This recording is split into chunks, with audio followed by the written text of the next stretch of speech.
Aunty, যদি কিছু মনে না করেন একটু বাইরে গিয়ে।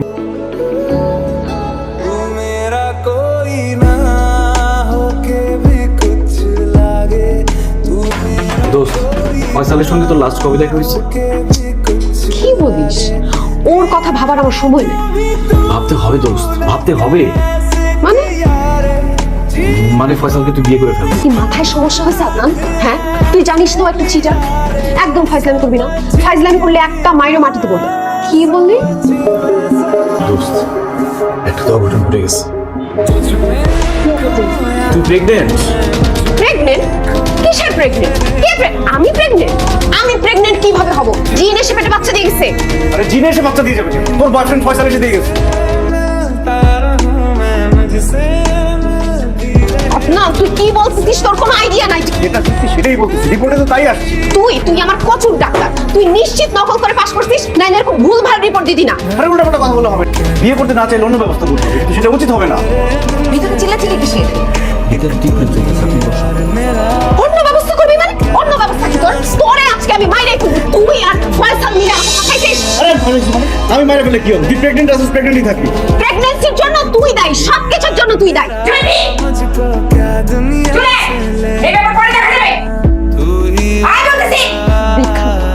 तेरे बिना बेवजह बेकार हूँ मैं तेरा সালেহা বেগমকে সালেহা বেগমকে? প্রশ্নটা আমি করছি। আরে আমি কিভাবে বলবো সালেহা বেগমকে? তুমি কিভাবে বলবো মানে? আজকের এই লিস্ট অনুযায়ী তুমি রোগী দেখছো 21 জন। তার মধ্যে সালেহা বেগম, নাসরিন আক্তার, খাদিজা বেগম এদেরকে নিয়ে মোট মহিলা হচ্ছে 13 জন রোগী। হ্যাঁ, কাহিনীটা কি? এই কাহিনীটা কি? সত্যি করে বলো না, কিন্তু খবর আছে।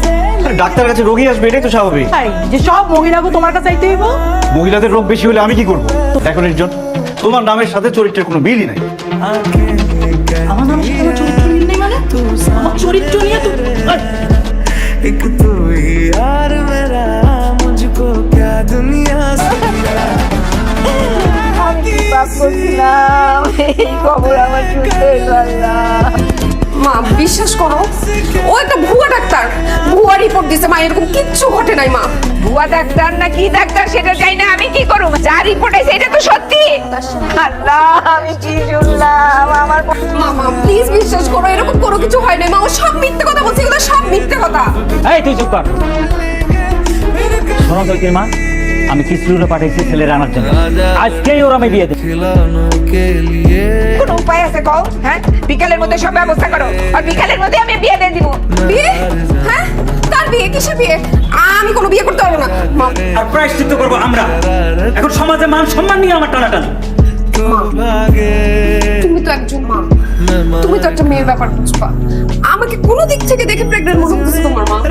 তো तुझ में दिल मेरा ঠিকই তো, তোর চোখের নিচে তো কালি পড়ছে।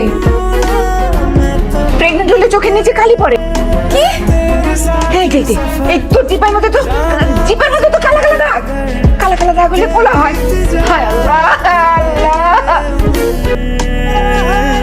হ্যালো, তো রসের গন্ধ পাইতেছি। বুঝলাম না, রসের গন্ধ মানে? না মানে দুলাভাই আমার কইলো গাড়িটা পার্কিং এ রাখে কেউ করে কেন, কিন্তু খুঁজে তো পাইতেছি না, রুমেও নাই, গেল কই? তো ফোন দে। আরে ফোন দিছি অনেকবার, ধরে না, মোবাইলেও দেখি না চেম্বারে। তুই কই? আমি চেম্বারে আপা। কেন রাখছি? আপা আমি কিন্তু অন্য রহস্যের গন্ধ পাইতেছি। হ্যাঁ শোন, তুই যেখানে আছিস ওখানে থাক। আজকে আমি ওই চৌকির বাড়ি খুঁজে বের করুম, আর হচ্ছে এটার একটা বিহিত করুম। থাক তুই, আমি এইটা तुझसे मिलता रहूं मैं मुझसे হ্যালো দোস্ত, পিঙ্কি আমার একটু হেল্প কর। শোন, আমার না বিয়ে দিয়ে ফেলতেছে। মা, এ তো মহা খুশির সংবাদ। আরে পাত্রকে সেটা জেনে কি করবি? শোন দোস্ত, তোর হেল্প লাগবে। আমি না বিয়ে করতে চাইতেছি না দোস্ত। হেল্প কর, আমি নিজেই তো বাসা থেকে পালাই যেতেছি। আজকে আমি রাজার সাথে পালাই যাব। এক কাজ কর, তুই তাহলে বিয়েটা করে ফেলা। কি আর অন্য দিনে পালাইতে পারলি না? শোন না তো, হ্যালো किसी नए के आ जाने से जाता हूँ मैं। আসসালামু আলাইকুম চাচাজান। ওয়ালাইকুম সালাম। খাসি খেয়ে ধরছ? কি করতেছেন? খাসিটা তো বস্তায় বলে লয়ে আইতেছি। খাসি আবার বড় খাসি তো, এই জন্য লড়াচড়া করতেছে। রাগ তোর কাচ্ছি তাড়াতাড়ি চলে আয়। জি জি জি যান, সালাম আলাইকুম। तेरे बिन धड़के ना एक तू ही यार मेरा, मुझको क्या दुनिया से ले